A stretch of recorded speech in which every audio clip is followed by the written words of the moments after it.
दर्शक बंधु आपण माने केबे ब्लू आधार कार्ड विषय शुणी कि जदि शुणी नाहंती तेबे निहाती भाबरे आपणक मनरे विभिन्न प्रकारर प्रश्न एबे आसुथिबो कि रेगुलर आधार कार्ड ठारो ब्लू आधार कार्ड केते भिन्न। एहा व्यतीत कोन एही ब्लू आधार कार्ड आउ समस्ते ब्लू आधार कार्ड करि परिबे कि एमिति प्रश्न मनरे आसेबा स्वाभाविक कथा मध्य।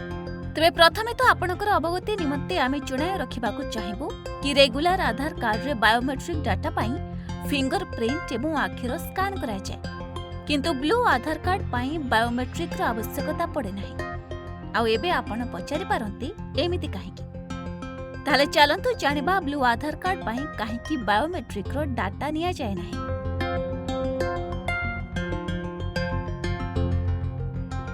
वास्तव में ब्लू आधार कार्ड समस्तों जरूरी नुहे। 5 वर्षर कम बयसर पिलांको पाई ए आधार कार्ड करा जाए। यार अर्थ ब्लू आधार कार्ड काहाको मध्य मिल पारे, केवल छोट पिलांको भितरे। छोट पिलांकर फिंगरप्रिंट नेबा किंबा आखिर स्कान नेबा सहज नुहे। ए कारण पाई ब्लू आधार कार्ड रे बायोमेट्रिक डाटा निया जाए नाही। तबे पिलांकर बापा मां जन्म प्रमाण पत्र किंबा हॉस्पिटल रो डिस्चार्ज स्लिप माध्यम रे नवजात शिशु पाई एहाको आवेदन करि परिबे। खाली एतिकी नुहे, ए आधार कार्ड पाई पिलांकर स्कूल आईडी रो मध्य व्यवहार करा जाई पारे। तेबे एहाको आवेदन किपरि करिबे एबे आसंतु जानिबा। सर्वप्रथमे आपण UIDAI रो ऑफिशियल वेबसाइट को जानतु। या परे आपण को आधार कार्ड पंजीकरण पाई निज घर पाखरे थबा आधार केंद्र को जिबाको पड़िबो।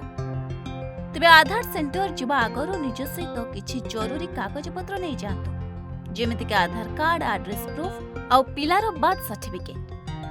तबे वेरिफिकेशन रो 60 दिन परे पिलार ना रे ब्लू आधार कार्ड आपण को इशू होई जिवो। तबे कार्ड को आवेदन करबा परे आपण को एक स्लिप दिया जिवो, जेउठी पिलार एनरोलमेंट आईडी लेखा थेबो। तबे एही आईडी सहायता रे आपण UIDAI रो ऑफिशियल वेबसाइट को जाई आधार कार्ड एप्लीकेशन स्टेटस मध्य ट्रैक करि परिबे। एथि पई आपण को किछि फीस देबाको पड़िबनी।